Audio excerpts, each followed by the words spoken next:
Howdy folks, welcome to the channel. I'm Don. This is Rockin' the Country as always, and I've got a gift request. And it's of Reba's. You saw the title, Reba McEntire, Sweet Music Man. The title sounds familiar, but I don't know the song, so I'm wondering if I didn't do it by someone else. Oh, I just looked it up, and I'm right. I did Dolly Parton and Alison Krauss with Billy Dean doing it 5 years ago, maybe? Now we're going to do it by Reba.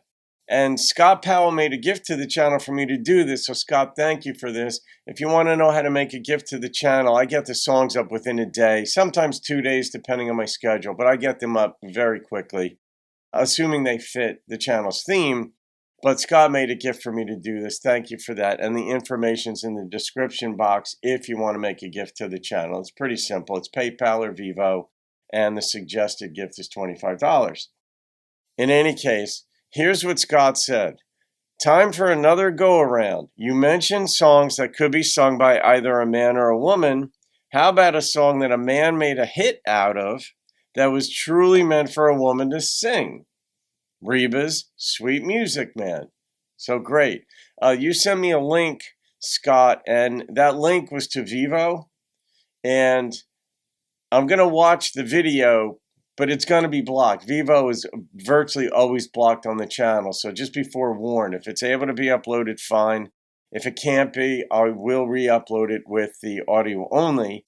And that takes me, it takes about 20-25 minutes additional to do that when it's like that. So I'm not a big fan of doing them on Vivo for that reason. About 95% of them are blocked on YouTube. But let's see what Reba's got for us. Here we go.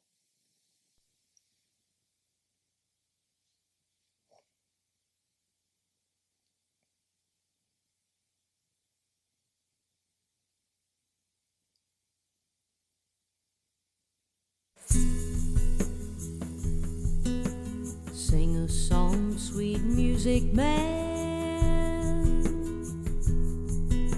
'cause I won't be there to hold your hand like I used to. I'm through with you. You're a hell of a singer and a powerful man, but you surround yourself with people who demand so little of you.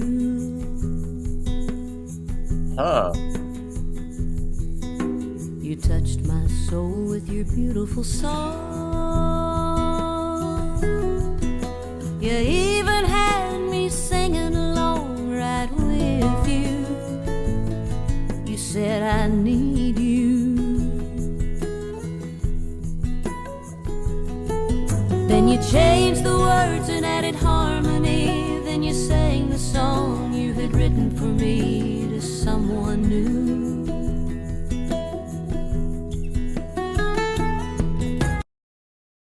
Is it weird that I hear Joey Feek in here?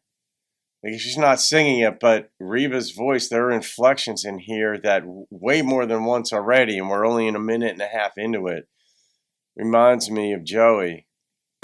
Nobody sings a love song quite like you do. Nobody else can make me sing along. Nobody else can make me feel that things are right when I know they're wrong. Nobody sings a love song quite like you.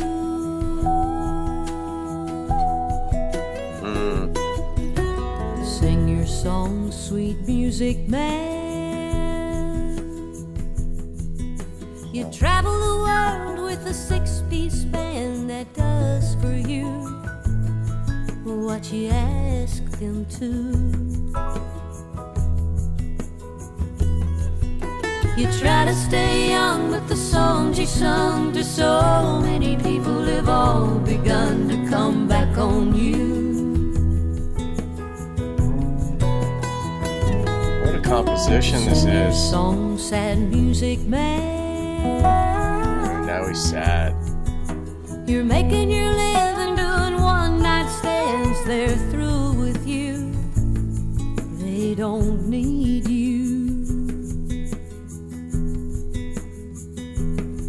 You're still a hell of a singer, but a broken man. But you'll keep on looking for one last fan to sing to.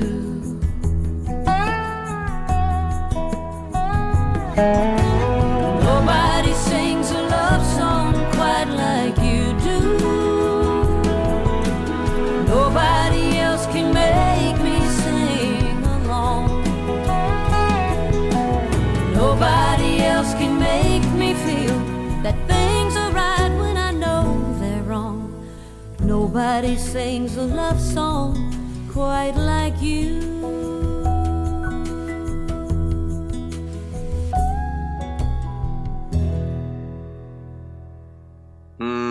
Man, that is open-ended. Yeah, well, Jesse Coulter was married to Waylon. This was, I mean, I could see Chris Christopherson. I could see this being about Chris Christopherson. I could see him writing this. I forget who wrote this, but this to me, like, I listened to it this time and I hear shades of the music industry. And not a Murder on Music Row type thing where they're not singing, you know, where the music's changed and, you know, bro country and all that. It's not that. It's just you get older and the audience isn't there as much any longer. But then what happens is your life continues on as the artist, but then eventually the songs you're singing, they come back on you. And now you're living the songs you sang unintentionally, but they came back on you. Sad Music Man, not Sweet Music Man. It changed to Sad Music Man. Now he's just looking for anybody to hear him sing his song. He's looking for one, I think she said fan, she sang fan was the word. So it really, to me, is about the progression of life where we all have a shelf life. You know, pro football players have a shelf life of a certain duration. Our bodies just don't hold up. But even in the music industry, there's the expression that it's a younger person's world. And it is in many ways, but it's also an older person's world because, you know, we've got the wisdom, experience. We've just seen a lot of how things work, but it doesn't mean anybody's going to be interested in us. We've got to continue in ways, not necessarily reinventing ourselves, but finding where, based on our new station in life, where we belong, where a good place for us is to have an outreach. Not everybody's going to be like George Strait or Merle. You know, the thing that I love about country music, though, is that you don't really age out of it. You age out of hip-hop. You generally age out of rock, although some of the bands, you know, from the 60s and 70s, like the Stones and so on, they're still touring, or they were, but so they could tour like, you know, their 80s, but it's rare.